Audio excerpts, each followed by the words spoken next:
the Bench with Jacob Hester and Matt Flynn. Hands to Hester, and Hester, yep, got it, 5 out of 5. From carrying each other to a natty to carrying each other on the air. Flynn is back to throw for the end zone. Goal! Live from the Raising Cane studio, it's Off the Bench.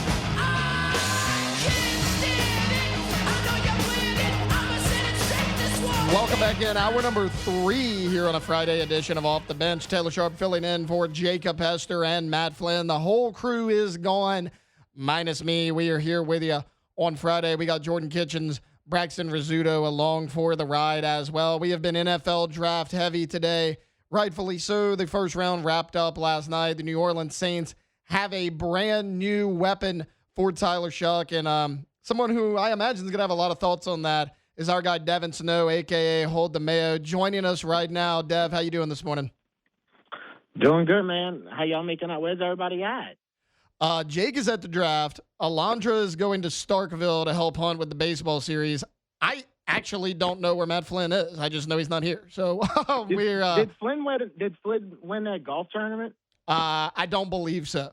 I saw a picture of him and he was scowling, so it didn't look like it went too well for him. But okay. Yeah, he's not here. I mean, look, I was on vacation Monday, Tuesday, Wednesday. I come back, they all ditch me on a Friday. I guess that's how it works. Maybe it's my fault. But Dev, the Saints got a brand new pick. They pick at number 8 overall. They go Arizona State wide receiver Jordan Tyson. Look, when healthy, great pick. That's the thing. When healthy, he's going through a plethora of injuries in college. When I look at this, if I was telling Jordan earlier, if I did this show last night, I probably would have got on here and bashed it and said I don't like the pick. But the more I said on it, I'm like, you know what? When healthy, this guy's really good. I hope the Saints did their due diligence. What is your overall thoughts on Tyson at 8 overall? Well, the first thing you got to remember is the biggest takeaway from Tyler Shuck last year when you watched him was that he elevates the team. Yep. All right, we can't forget that. Okay, that means that if a dude was working at Jimmy John's a couple days before and he comes and plays receiver for the Saints, guess what? Boom, his name is Ronnie Bell, and he's catching one-handed touchdowns against the Falcons at the end of the game. Why? Because Tyler Shuck elevates everybody. It don't matter what – now, okay, fast forward to last night. This is a serious talent at receiver. Now, obviously, it's the whole can he stay healthy? But if he's on the field, we just cashed in another weapon. It's that simple. Tyler Shuck going to get him the ball. Well, if Tyler Shuck can get Ronnie Bell the ball, what makes you think he can't get Jordan Tyson the ball? So be happy in that. Oh, be happy as well that the Saints didn't draft a lineman because guess what? They could have did that. So there's other ways where basically what I'm telling you is I can't hate the pick. Right. Did I want Downs? Of course I wanted Downs. I definitely wanted Downs. I knew if we didn't draft him, the Cowgirls were going to get him. But, it didn't work out that way, and we got a playmaker, which I remember for months and months people talking about what they wanted. They wanted the playmaker. Well, here he is. Yeah, and, you just mentioned, when he's on the field, he's a stud. That's the thing. This is going to be an availability pick. I was thinking earlier, you're going to look back this on a year for now and be like, hey, Jordan Tyson was healthy, you nailed the pick, or Jordan Tyson was sidelined with injuries. I don't know how I feel about it, but, the talent's there, far and away, in my opinion, best receiver in the draft. I did not want Carnell Tate. I would have been dissatisfied with that. I think the ceiling's high enough with a guy like Jordan Tyson. So, okay, you get your pass catcher in round 1. I broke it down a little bit earlier. There's a lot of talent still left at corner, at edge rusher. I mean, you got some guards a little bit later in the draft if you're trying to find a Cesar Ruiz replacement. I mean, the Saints can go a lot of different directions here today in rounds 2 and 3. What would you like to see them do?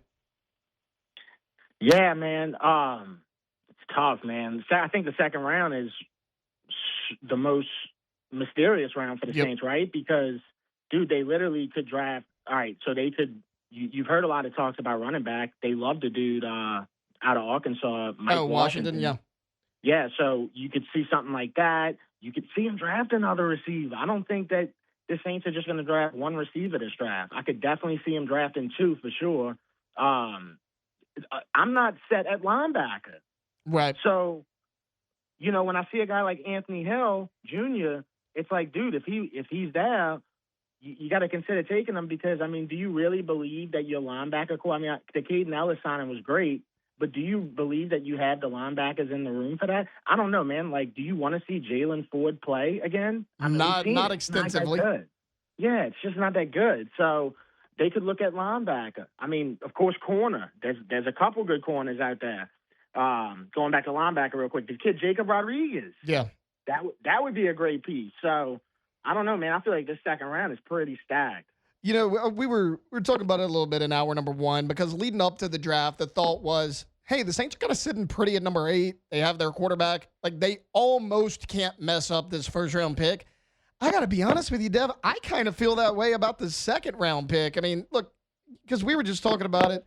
All those positions of need, like, you're going to be better with grabbing one of these guys. All of those guys you just threw out there seem like day one starters. Like, I think the Saints are sitting pretty at 42. Yeah. That's why I wish that they drafted 2 rounds. Like, I really think that people could get through that fine. You know what I'm saying? Because the second round, especially this year, is just as important as the first round. It just is. I mean, it's that much talent in it, you know? And then you got a couple teams that are picking dudes way early, you know? Like, look at Concepcion last night. Like, he was projecting most of the draft process in the second round.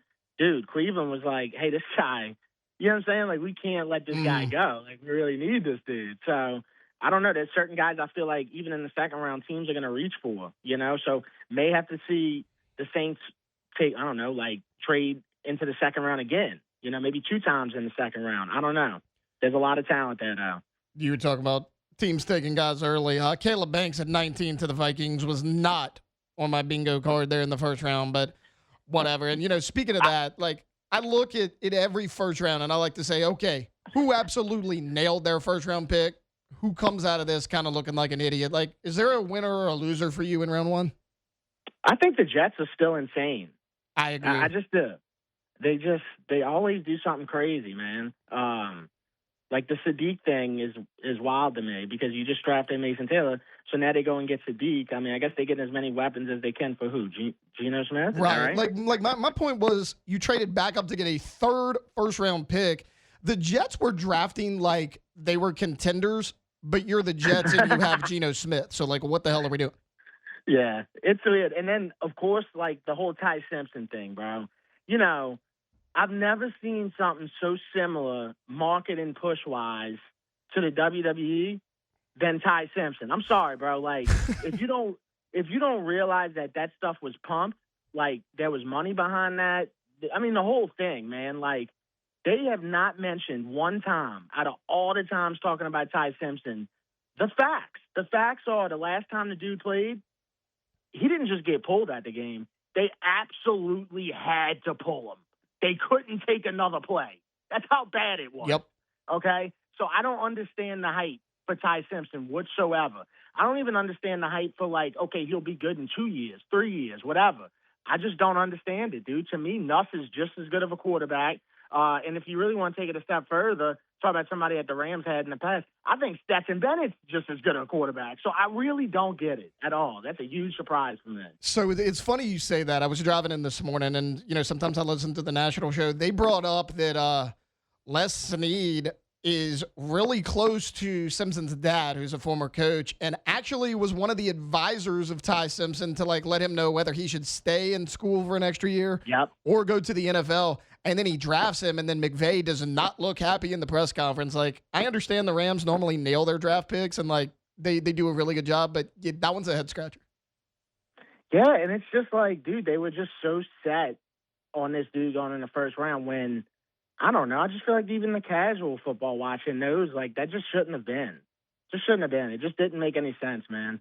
Another kind of surprise, him falling this fall, was the Mekhi Lemon, and he goes to the Eagles. Which I also don't really get. Like, me and Jordan were talking about this a little bit earlier. Like, let's say you do trade A.J. Brown. You still have Devontae Smith, Dontavian Wicks, Hollywood Brown. Like, you have all these weapons. You traded up to go get Mekhi Lemon. Like, great player. It was just, I don't know, it was kind of a luxury pick for me. Yeah. But, you know, with the A.J. Brown departure, it's going to, I do think Mekhi Lemon's going to be good. I think he's a really good player. TV. Yeah, I think you're going to see him on TV all the time making plays. the way that the NFL receivers are now, look at the Puka Nakuas and stuff like that. So, and then the Cowgirls, last thing, the Cowgirls, I don't understand the 23rd pick at all. I don't even. Malachi Lawrence? Yeah, I feel like that was a huge reach, huh? Yeah, I mean, he's a guy. He was probably projected, right around where the Saints were picking at 42. Like, I like the player. It just, I don't know if I love him at 23. Now, they did trade back, so not quite as bad, but yeah, that's a reach as well. Dev, you were talking just a second ago. This is perfect. You mentioned that Ty Simpson's hype was WWE-esque. I know you came on with us last week. You said you were done with WrestleMania. Be honest. Did you watch it? Well, I watched. Yeah, I did. Yeah, I said, look, I saw the tweets yesterday. I was like, we're going to get him. We're going to get him. I saw the WrestleMania tweets. I did, but I mean, I found the loophole. You know what I'm saying? Okay. I definitely stuck to my guns and did not. I'm not giving ESPN $30 a month or nothing like that. I went to DirecTV, got a 5-day free trial, and they gave me access to ESPN Unlimited. The second day, the first hour was on ESPN Regular, so I watched that on ESPN Regular. Look, dude, long story short, bro, that was a 4 out of 10. That's what I'd give it, 4 out of 10. Okay. I mean, that's kind of about the consensus that I've seen. I did not watch it. However, hey, Jordan was there. There's a lot that goes into this, right? And Jordan was there. It does. There's a lot that does go into all this. We witnessed The Rock. Yeah. They walked him out to the block is hot.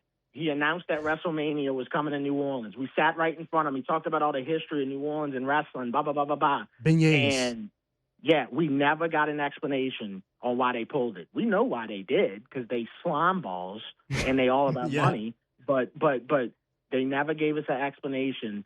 And Lord behold, they're going to bring that little janky product down here for Money in the Bank. And I pray that I get them. They may not approve me because they go look at tweets and stuff. But I pray that I get that media access because I'm going straight to Triple H. And I'm finding out the answer, dude. This is ridiculous. So it was Vegas, right, Dev? Yeah, Vegas. That's the thing. Like, look, I've been to Vegas. I like Vegas. And for the longest time, everybody's like, oh, it's stupid. They don't have a franchise. But, like, now I think it's almost the reverse. Like, Vegas is being pushed down our throats, like, so hard, whether it's draft, every new team, WrestleMania. Like, I get it. Vegas is a fun place, but, like, can't we mix it up a little bit? Well, what have we learned about pushes the last few months? Pushes are different. Pushes used to be they pushed you for different reasons, blah, blah, blah, blah, blah. Okay, now if somebody's getting pushed or something's getting pushed, that means it's not doing good. So whether it's WWE, whether it's Ty Simpson or Las Vegas, that means that they need to push. They're not just pushing casually. They need to push. Vegas is dying. Dev is transitioning from last weekend, WrestleMania, to this weekend. It's busy over there in New Orleans. You taking in any Jazz Fest? Yeah, I went to Jazz Fest yesterday. Did you? Yeah, dude, that sun was the closest I've ever been to the sun. Dude, that sun was so bad, dude. It was like, and I put a buku sunscreen on and everything. It was still all over me, man. But yeah, I went there, spent the day there. I'm gonna go to Zurich tomorrow. I gotta edit today. I gotta take a day to edit. So that's what I'm gonna do today. Okay, so you are going to the Zurich tomorrow. I have like been offered Zurich tickets 3 years in a row now on like the Saturday, Sunday. Have yet to be able to go. Like I always have something coming up, so I cannot make it out there. Is this your first Zurich? I imagine you've been before, right? Oh no, yeah, I've been going to Zurich since I was a kid. But the Zurich is not like it's a huge networking event. That's all it is. It's a social event. Nobody watches any golf, and you basically just get drunk and eat, cute little golf food. Cute little golf. That's how I imagine.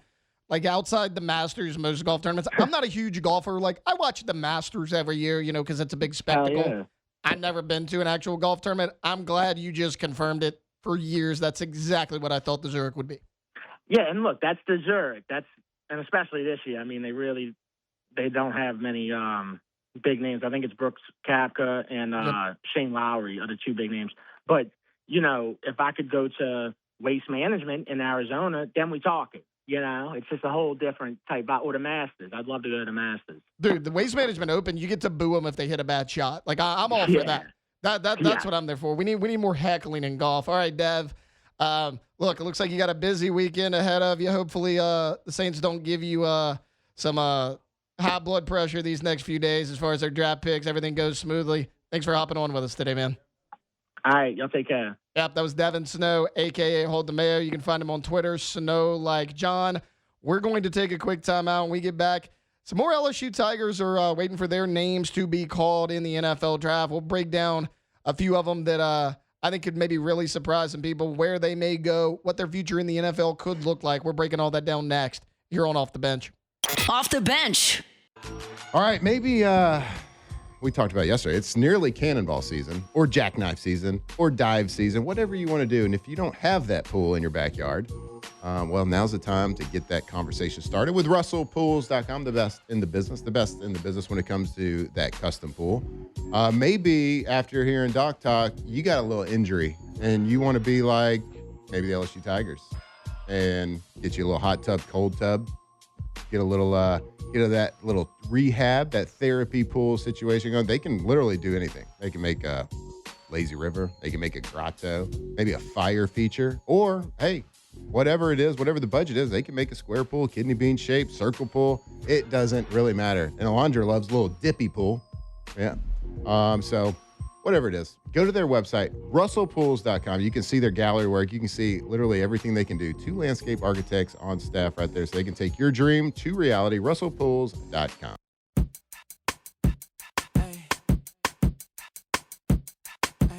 Yeah. Yeah.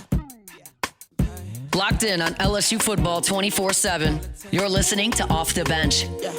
Yeah. Yeah. Yeah. Yeah. Yeah. All right, welcome back in. Hour number 3 here on a Friday edition of Off the Bench. Just a few more segments to go here as we are working towards the weekend. Actually, we got a long day today. We got Hunt in Starkville. We got Moscona out at Zurich. Like, nobody going to be in this building today. It's a double.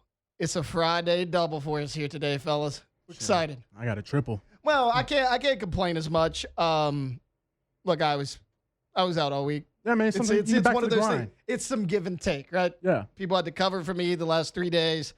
I can cover for somebody on a Friday. Not an issue. Yes, sir. And we excited because the NFL draft rounds 2 through 7 from starting today into Saturday, all Saturday afternoon. I love rounds 4 through 7. The Mike Vrabel rounds? Well, yeah, the Mike Vrabel rounds. Me and him, we're gonna be taking in the. We both gonna be on the couch. I love it because like you'll have a stud get drafted, and there's like a Popeye's chicken commercial or like a Raising Cane's commercial or something. You know, something going on, and there's just like a name at the bottom of the screen. Like it was Jokic. Yes, Taco Bell. I was about to say Taco Bell. Okay, yes. It was Taco Bell. Jokic got drafted during the Taco Bell commercial. I just like it because like every 30 seconds there's like 3 picks just firing off. Like I just sit there and read it at the bottom of the screen. Can I say this? Because you depends just, on what it is. Yeah, well, because you just brought up a great point. How you said they're just firing picks off, right? Yep. Can we talk about how egregious it is that the number 1 pick gets 8 minutes on the clock? Right. The Raiders had 8 minutes. Like, you know who you're taking. What? Why do the Raiders need 8 minutes? Also, bro, you see that Cardinals pick at 3? Yeah, they need a little bit more time. I didn't think they were going to get it in. It was about 25 seconds left on that clock. They need I was a little like, bit more time. And then they were like, pick is in. I was like, all right. Panic. Like We'll the see. first 10 was like that. They were going through fast. I gotta tell you, I think the whole first round went quick. It was over before 10 o'clock. Normally it's like the ones that mattered. Normally it's like 10:45. Right. And before the draft. Man, I didn't agree with, starting off the draft, Raiders, 8 minutes. I'm like, dude, they know they're drafting Mendoza 6 months ago. Yeah, they decided this months ago. Like, can we just turn in the pick? Literally. You could have just turned in the pick. You could have been. Start with the Jets. Thank you. That's what I was can we like. just start at number 2. The NFL draft is open. Raiders select Fernando Mendoza. Now the Boom. draft begins. Boom. Done. What does Done. it drop down to? The minutes, like, I guess, as rounds go on. I think it used to be 5 minutes at first. First round? You get less time As as it the goes draft on, goes yes. on. Right. Yeah. So it's like 8. It's like 8, then I think it's 5. Yeah, then at 5, and then it just. And then it's I think it's 5 the rest of the Yeah. the rest of the draft. But speaking of the draft, some LSU Tigers waiting for their name to be called as Mansour Delane, the lone LSU Tiger to be drafted in round 1. Not a huge surprise. Everyone kind of expected this. You know, the talk now goes to who's going to be the next LSU player to hear his name called. I think it's got to be A.J. Halsey. And this is a guy as talented as anybody out there. And, like, we set up here, and I talked about it. Jake talked about it. Matt talked about it as far as what he needed to run at the combine. And our thought was he runs mid 4.5. He's going to be a high draft pick. He runs a 4.52. So right where he needs to run. Look, he's big. He's physical. In my opinion, he is a day one starter in the NFL. I just don't think there's anything A.J. Halsey can't do. He can play up close at the line of scrimmage. He can cover deep. He's big. He's strong. He's fast. I think he'll have his name called early in round 2. I mean, I think he's a top 50 pick. I don't think he'd get past 50. And maybe I'm wrong. Maybe he will. But I think A.J. Halsey, I think teams are going to value his versatility, his size, his speed. He can do a lot for a football team. I mean, yes, Mansour Delane got all the headlines this year. He was your best player on defense. Your second best player on defense last year was A.J. Halsey. I don't think anybody's going to argue that. He was one of the highest PFF graded players last year on your team. He was a stud. I mean, he and Tamarcus Cooley back there. Like that, going back to Ty Benefield, that's why I was so excited when LSU signed Ty Benefield. And again, it wasn't because, oh, there's a huge need here. I think Deshaun Spears probably could have held it down there in the back end if he needed to.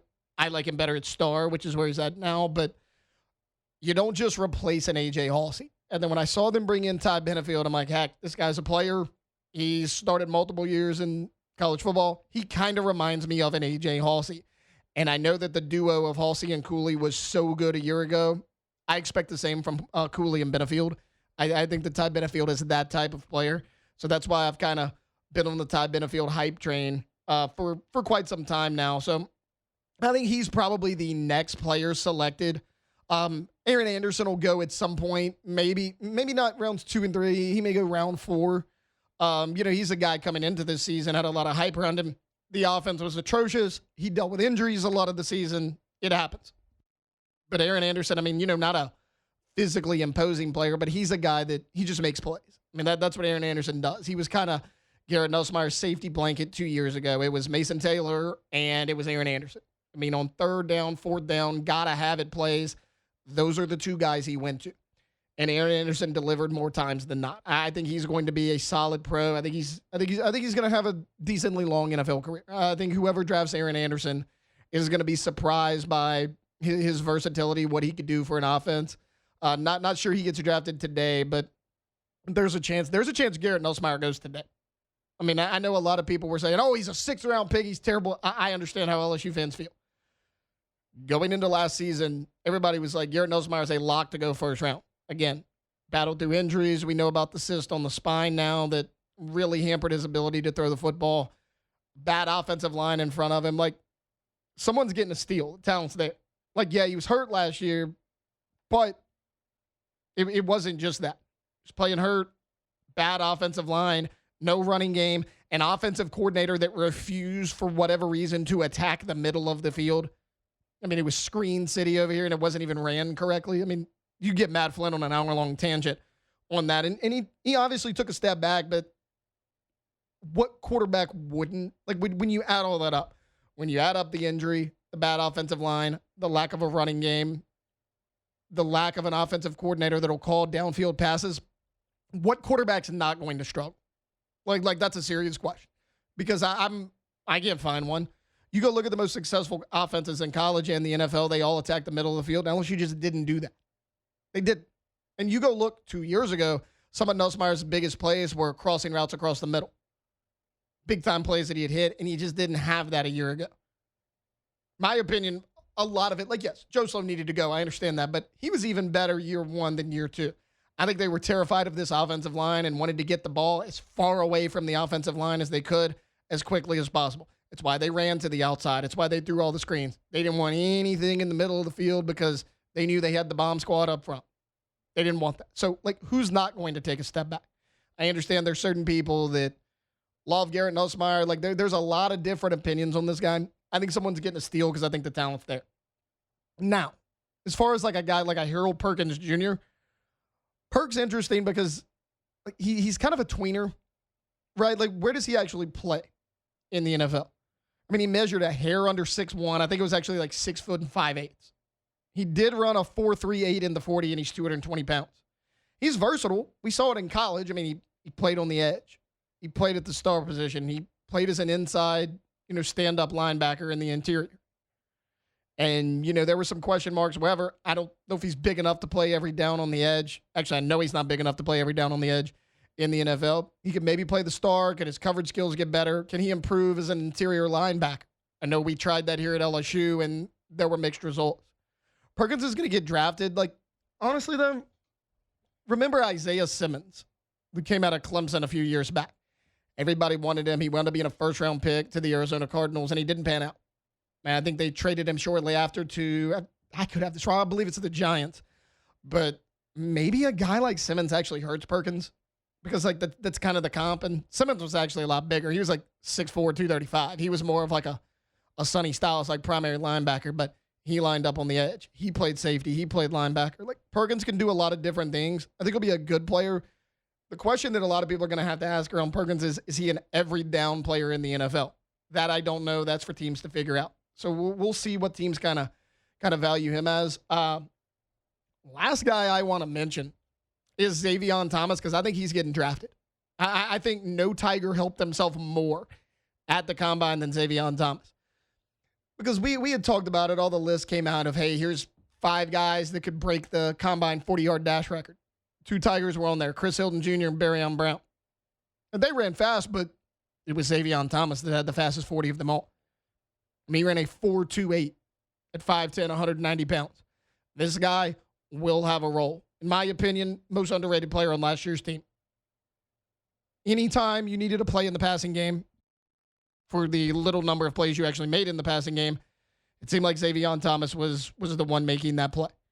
He also lined up in the backfield. He carried the ball for you. He averaged 5 yards a carry last year. He only carried the ball 9 times, but almost 100 yards. Yeah, 5.2 yards per carry a year ago. Actually had a rushing touchdown. Almost 500 yards receiving, 4 touchdowns there. We know what he can do in the return game. He can make some things happen there as well. Xavier Thomas is going to have a role. He's a versatile player. We just talked about his 40. I think he's going to get drafted somewhere, and I think he's going to make a team very, very happy. And again, this is not a day 2 pick. I think Xavier Thomas is probably 6th or 7th round. But I do think he's going to get drafted, and I do think he's going to make an impact. It just seemed like wherever you put him here at LSU, he was able to make a play. You had to rely on him to cover up a lot of deficiencies you had on that offense, and he was able to do so for the most part, about as good as he possibly could have. I realize he's taken a step up in competition, but I think Xavier Thomas is going to be really, really good in the NFL. He's going to have a role for a long time. All right, we're going to take a timeout. We got about 25 minutes left. When we get back, we're finally talking some LSU baseball. Big-time series against the Bulldogs of Mississippi State out in Starkville. We're breaking it down next here on Off the Bench. Off the Bench.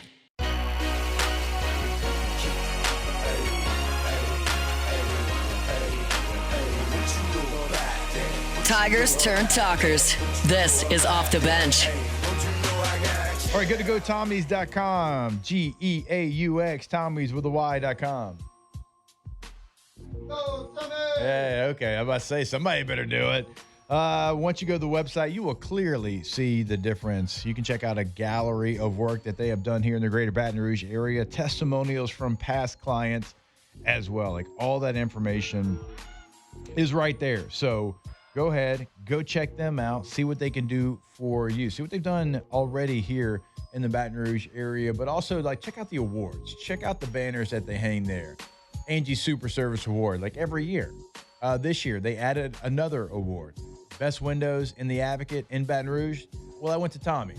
Tommy's Windows, Doors, and Siding. You are going to love working with them as well. Tommy is as good of a guy as you'll ever meet. He cares about your project. He cares about his work, attention to detail. Go to GoTommys, Geaux, Tommys with a Y.com. All right, welcome back in. Hour number 3 here on a Friday edition of Off the Bench. About 20 or so minutes left with you here on our work week. Right now, I want to shift our attention to the Diamond. LSU baseball, a big one this weekend against Mississippi State in Starkville at Dudy Noble. They're taking on the Bulldogs who, depending on what poll you look at, they're in the top 15 across the board. Like USA Today has them at 11. Baseball America, 13. D1 Baseball, 15. So, they're a good team. They are second in the SEC, 316 batting average, 68 home runs, stole 48 bases. Like they're a very good team. Bryce Chance, their outfielder, he's batting 364. Garrett Fry, he's sitting 331. There are multiple guys in this lineup that can hurt you. Ace Reese, he's batting 312. 17 doubles, 12 home runs, 47 RBIs. This team can hit the ball. But on the flip side of things, their pitching staff, good as well. Number 3 in the SEC in terms of ERA, 3.42 ERA as a staff. They have allowed 35 home runs. But so I break all that down and you're like, okay, LSU is really in for one. Yes. Mississippi State's a good team and they've been the better team between them and LSU. Like LSU coming in 6-12 in the SEC. Mississippi State 10-8. But when you look at their overall weekend schedules, going back the past month or so, like we'll start in go back the end of March. They sweep Ole Miss in Oxford. That's a team that just swept you a few weeks back. And I mean, they do it behind the pitching. 5-4, 6-1, and then a 7-1 victory in game 3. So they win that series. They get swept against Georgia. But again, Georgia, one of the best teams in the SEC. You get swept against Tennessee in Starkville. Then you win the South Carolina series, you sweep them. South Carolina's terrible. So you sweep South Carolina, you sweep Ole Miss. You get swept by Tennessee and Georgia, 2 really good teams, but Tennessee is a team that LSU won that series against on Easter weekend. So they're a really good team. It's just the past month or so, they've been a little hit or miss. It really depends on what you're going to get. As far as the pitching matchups go, like this is where, because of the loss of Cooper Moore, who's going to be out for the year with the elbow injury, this is where losing Cooper Moore really hurts you. Like if Kason Evans versus Thomas Valencia's a 1.81 ERA, 7-1 record, 83 strikeouts, only 13 walks. No doubt about it, Mississippi State's going to have the pitching advantage tonight. Or I should say this afternoon, game 1, first pitch, game 1 between Mississippi State and LSU moved to 3 p.m. this afternoon, actually, due to weather up there in Starkville. So that's going to be an afternoon game. Be going on kind of simultaneously as AFR. But 1.81 ERA, you look at the LSU side of things with Kason Evans. Kason Evans, 76 strikeouts, but a 5.47 ERA. He's walked 26 batters. That's the thing with Kason. When he's been dealing, he's one of the best pitchers in the SEC. You just got to kind of figure it out. With losing a Cooper Moore, you got to get Kason Evans to go at least 6 innings. Like winning on Friday and preserving your bullpen is so huge for LSU on Fridays because you don't know who your game 3 starter is going to be. Look at Saturday, William Schmidt. He's 4-4 on the year, 4.12 ERA, 67 strikeouts, again, 22 walks. But he's going up against Duke Stone, who's 6-1 for Mississippi State, a 3.78 ERA, 70 strikeouts, 18 walks. Their top 2 starters have just been more consistent than LSU's top 2 starters in Kason Evans and William Schmidt. It just is what it is. Now, their game 3 starter, 0-2, 5.17 ERA, 34 strikeouts, 16 walks. Charlie Foster is a lefty. That's a guy that you could maybe expose if you had Cooper Moore. The fact that LSU is going to be TBA in game 3, probably for the remainder of the season, it puts you behind the 8 ball a little bit. You're going to have to rely on your bullpen. Now, you got swept by Texas A&M a week ago. I get that, but the bullpen was actually pretty good against A&M. The reason you lost that series is the Aggies jumped on you early and the bats really couldn't catch up enough. Like, okay, over the series last weekend, LSU bullpen, 3.21 ERA in 14 innings. The Aggies had just 5 runs against the bullpen the entire weekend. 25 strikeouts, 8 walks. A&M hit 204 against this LSU bullpen staff a week ago. Like, your bullpen was great. You're going to need that from them every single week and for the bats to come along. It's just a big ask against a team like Mississippi State. Like, can the bullpen do it again? Sure, they could do it again. A&M's a good team. Mississippi State's a good team. But can the bats come around and help them out? That's the problem. You keep digging yourself into these multi-run holes right within the first 2 or 3 innings. Then you got to battle your way out, and the pitching staff almost has to be perfect at that point because your bats have struggled in SEC play. the rest of the season, not just this game, is going to be really, really tough without Cooper Moore again with the elbow injury. And then on Monday or Tuesday earlier this week, it was announced that Jake Brown out for the season with hand surgery. So that's your best hitter, your captain, a 4-year player here at this school who's batting close to the top of the lineup, if not the top, depending on how Jay moves things around. And in my opinion, your most consistent starter at the time before his injury in Cooper Moore. You know, Jay was holding out a little bit of hope, saying, oh, maybe we can get him in here and here and here and there. No, they're shutting him down.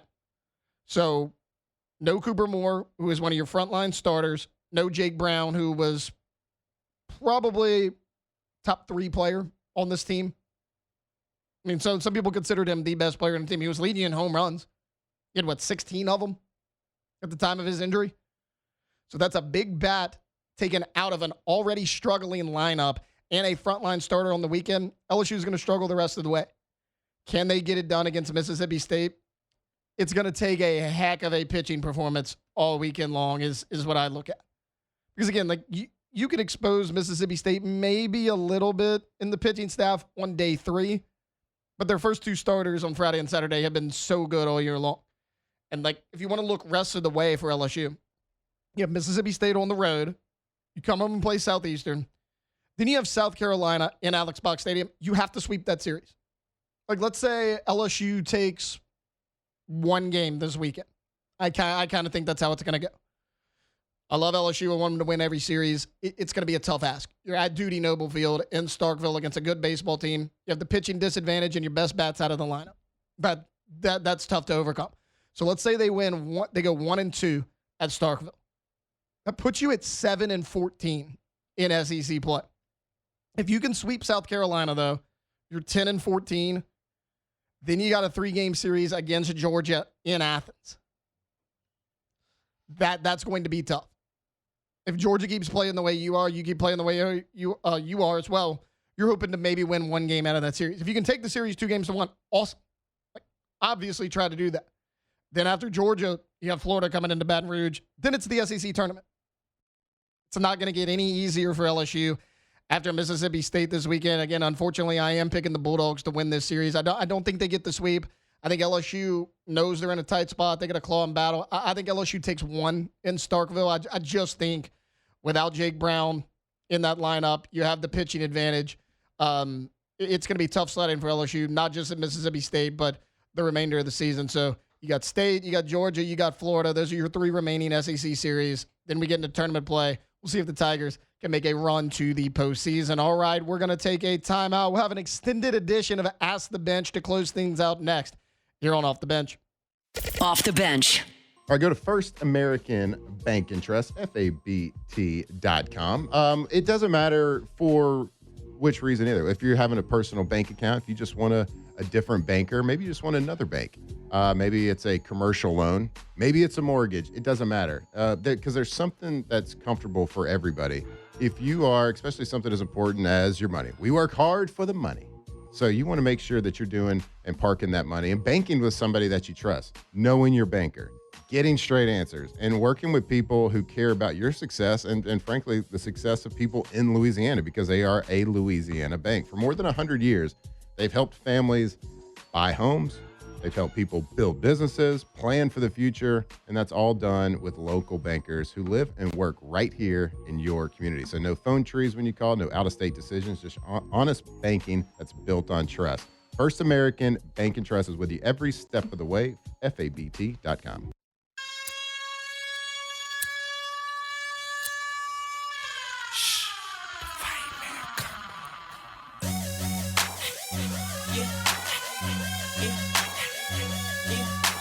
From the locker room to the airwaves, it's Off the Bench with Jacob Hester and Matt Flynn. All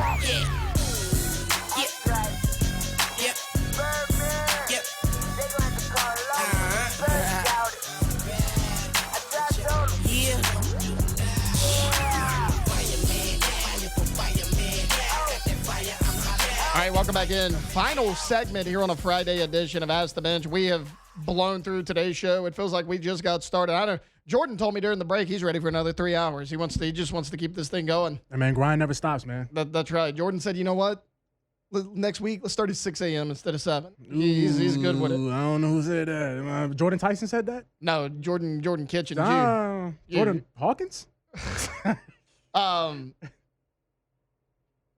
Look, we need to get into a little bit of Ask the Bench right now before we close this thing out. Ask the Bench brought to you by Dos Equis. Look, over the weekend, you got the NFL draft, you got the Zurich, you got LSU baseball, you got Jazz Fest. Get out there, get you an ice cold Dos Equis. Make sure you go for Dos. Again, Dos Equis sponsoring Ask the Bench. I got an Ask the Bench for you two. Ask the Bench, have you ever been to Jazz Fest? Yes, I have. I went the year J. Cole was here. Okay. I have not. Not yet. Is it as big of an inconvenience as it seems? Well, I was. You kind of live in that area, so maybe it's how close do you live to where Jazz Fest is? Not close at all. I live on the West Bank. Okay, I didn't think so. No, so I don't where live do you close. where do you park? That seems like a nightmare. Well, when I went in high school, I got dropped off, so that was a privilege. Not everybody has that privilege to get dropped off. So it's a lot of Ubering around, a lot of parking in sketchy spots, probably under a bridge a little bit, somewhere in the Gentilly area. Sometimes you just gotta take a chance. But no, Jazz Fest, I think it's a little bit overhyped. If you ask me, I don't really think Jazz Fest is as lit, especially as how expensive it is nowadays. We was getting tickets for free from doing radio, call to radio, and stuff like that, knowing cops and stuff like that. So nowadays it's like $100-some for a ticket. I've never been. Love music, go to concerts all the time. I'm passing. Yeah, you're not missing nothing. It's okay. Here's one from Nookie. Ask the Bench, what sort of umbrella drinks will Hunt, Rivers, and Alondra be choosing during their time in Starkville? My answer, Alondra and Rivers go get margs all the time. Some sort of margarita, whether it's frozen, whether it's on the rocks. Don't know their preference, but I know they both enjoy margaritas. Hunt, fuzzy navel. Hunt's going to be fuzzy navel, cosmopolitan. Hunt seems like a Cosmo guy. We're gonna go something like that, a little mixed drink. I don't even think I can even say Hunt was a mixed drink. Every time I hear Hunt talk about drinking something, it's either a cold beer or a scotch. No, I'm kidding. It was a halfway shot. I was like, I couldn't even see him even ordering that. That was something his wife would order him and he would drink it. I don't think Hunt would even. Here's the thing: you bring it to Hunt, he's taking it. Yeah, he'll take it for sure. He's taking it, no doubt about it. Ask the Bench from Avo: is Rossini's kid, whose name is Michael, actually Vrabel's child? Look, I like this question. I don't want to speculate here or anything. Yeah. I will say it's odd. Very odd. Is all I'm going to say. Because I think the report came out the other day, 2018, 2019, around that time was when their connection actually started. And our kid was born in 2020, 21, somewhere like that. After COVID. A tweet came out yesterday of her saying, this is an old tweet, saying, I keep looking at my son trying to figure out great players and coaches in the NFL named Michael. And you're like, okay, well, that's crazy. It almost seems intentional at this point. Again, I'm not here to speculate things. I don't know. Michael is a pretty common name. Yeah, my middle name's Michael. Is it really? Yes. Jordan Michael. Okay. Yes. I like that. My middle name's Michael. So look. We'll know about this kid. Just give it let's wait till he's about 18 years old. Now, if he pops up, he's 6'5", 240. I'm going to just say that's not Rossini's husband kid. All right. Vrabel's a big guy. This kid pops up to be 6'5", 260. Maybe. Pass rusher for Ohio State. Yeah, that's Mike Vrabel's son. Maybe. I don't know Diana's husband. I don't know how big or small I don't think we need to know him. She doesn't want us to know him. Right. She don't want us to know him. My thoughts on that is he's either the most miserable person in the world right now, or he's super lit, totally cool with all this. There's not going to be an in-between. His heart's probably been gone. And he's been waiting. He's probably been waiting for this too, though. There's not going to be an in-between. Really anywhere in there. Ask the Bench, best fast food breakfast. Mickey D's and Chick-fil-A. I agree.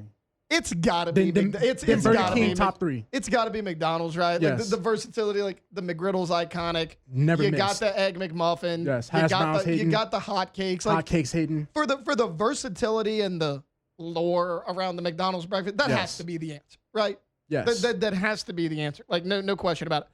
All right, look, there's some pretty good. Okay, here we go. Ask the Bench. Odds the full OTB crew will all be back on Monday. We're supposed to be. I know I will be here. I know everyone is scheduled as of now to all be back on Monday. We'll see. We'll go with the flow. We'll roll with the punches as they come. Okay, look, really fun show here. We were jam-packed from start to finish with a lot of NFL draft. We talked some spring football. We gave you LSU baseball breakdown as they take on Mississippi State starting 3 p.m. today in Starkville.